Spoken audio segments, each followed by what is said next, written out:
Okay, so Billat's 30-30 VO2 intervals, the lightest sort of method that we employ for driving up VO2 max here, but still a great method. So it's a little bit different to, say, the cardiac power interval method or the extensive VO2 method because it's less intense. It's more accumulative in nature. So what we mean by that is the sort of the cardiac power method and the extensive VO2 method sort of gets you up to your VO2 and sort of keeps you there. So your intensity goes right up, you stay at your VO2 until you drop off at the end of the interval. Whereas the extensive method doesn't quite work like that. It's a little bit less intense. You accumulate time at your VO2 in sporadic moments. So it's really simple, guys. All it is you run for 30 seconds and then you do the lightest of jog for 30 seconds and you continue to repeat that until you can't do any more.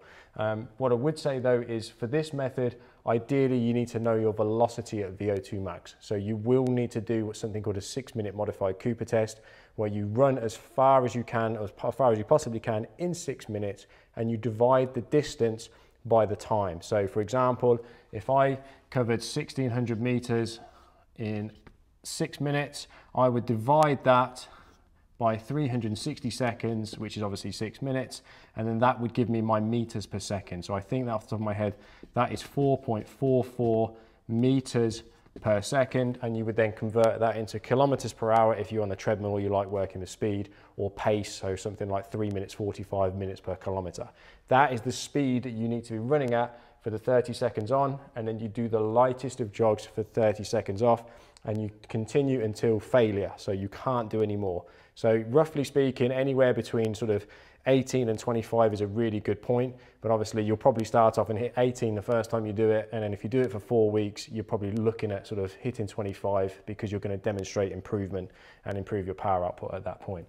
So Billat's 30 intervals, really you run for 30 seconds and then you do the lightest of jog for 30 seconds. And at first you'll probably think, you know what, this is easy, I can do this all day. They soon catch up on you, because what happens is as you accumulate more time running, you do not recover as quickly, which ramps up the intensity.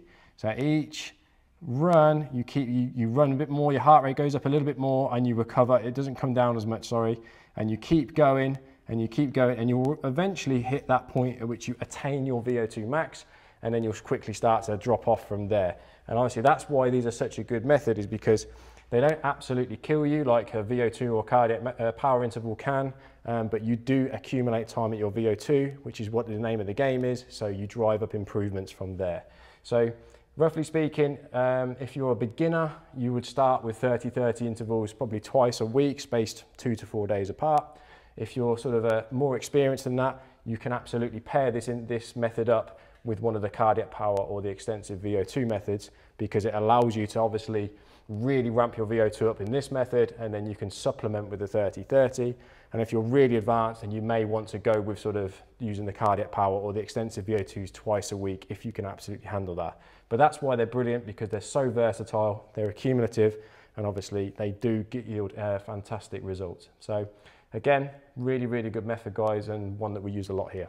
So hope you enjoyed it.